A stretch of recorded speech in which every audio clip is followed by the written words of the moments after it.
Halo,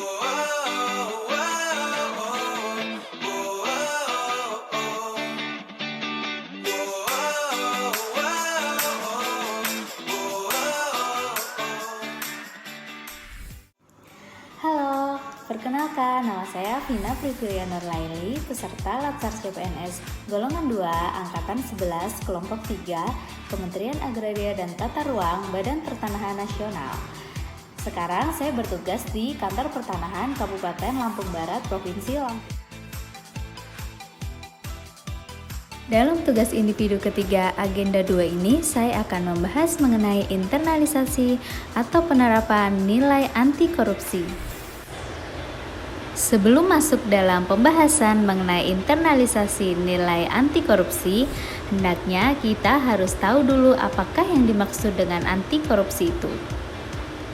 Anti korupsi adalah sikap dan perilaku untuk tidak mendukung adanya upaya untuk merugikan keuangan negara dan perekonomian negara. Dengan kata lain, anti korupsi merupakan sikap menentang terhadap adanya korupsi.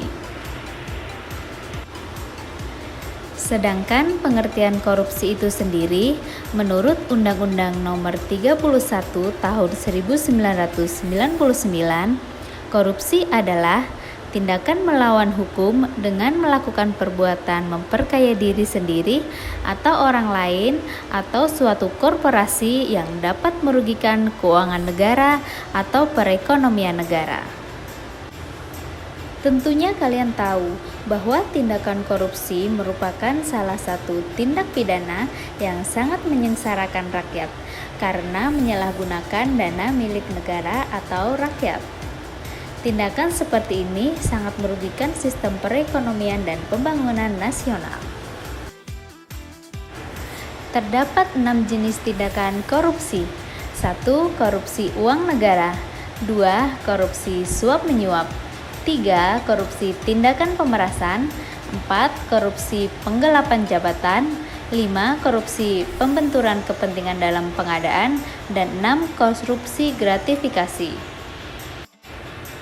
Korupsi jenis ini termasuk banyak ditemui di instansi-instansi. Korupsi gratifikasi merupakan tindakan pemberian hadiah yang diterima oleh pegawai negeri atau penyelenggara negara. Gratifikasi dapat berupa uang, barang, diskon, pinjaman tanpa bunga, tiket pesawat, liburan, biaya pengobatan, serta fasilitas-fasilitas lainnya.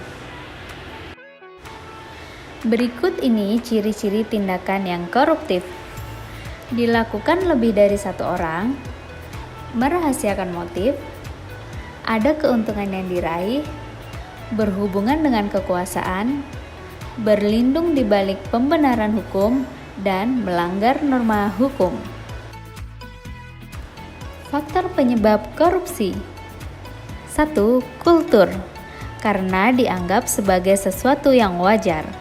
2. Organisasi, disebabkan kurangnya pengawasan dan tidak adanya keteladanan pemimpin.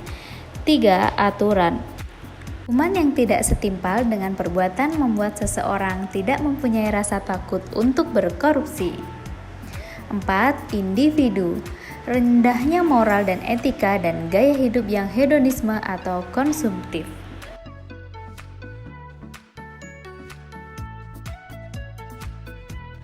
Dampak korupsi.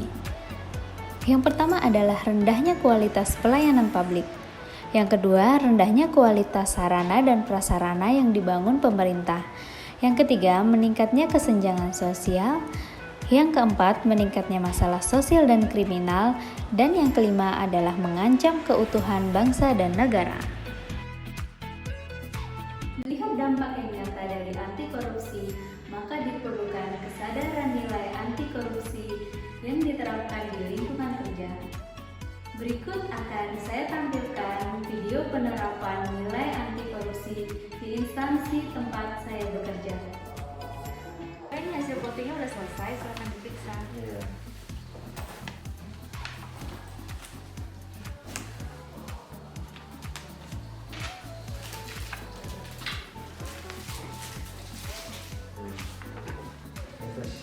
Saya ya. Iya, Pak, ini atas namanya.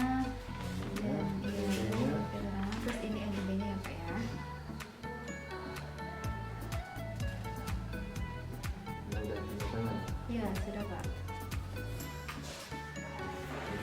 Iya, sama-sama Pak. Jadi ini sebagai terima kasih Maaf Bapak. Pak, tidak, saya tidak Enggak menerima apa-apa, Pak. enggak apa-apa. Nggak usah, Sebagai Pak. terima kasih Tidak, ya, Pak. Tidak. Mohon diterima aja Iya, Pak. enggak Pak, maaf. Maaf ya Pak. Iya, kalau itu terima kasih. Iya Pak. Ya. Dengan menolak secara tegas pemberian gratifikasi atau pemberian orang lain di luar apa yang menjadi hak kita, merupakan salah satu sikap anti korupsi. Salah satu cara agar kita terhindar dari korupsi yaitu kita harus menerapkan nilai-nilai anti korupsi dalam diri kita. Demikian yang dapat saya sampaikan. Mudah-mudahan kita selalu menjadi aparatur sipil negara yang bertanggung jawab dengan apa yang telah menjadi amanah kita, serta menjauhi korupsi dan menjadi pegawai negeri sipil yang profesional. Wassalamualaikum warahmatullahi wabarakatuh.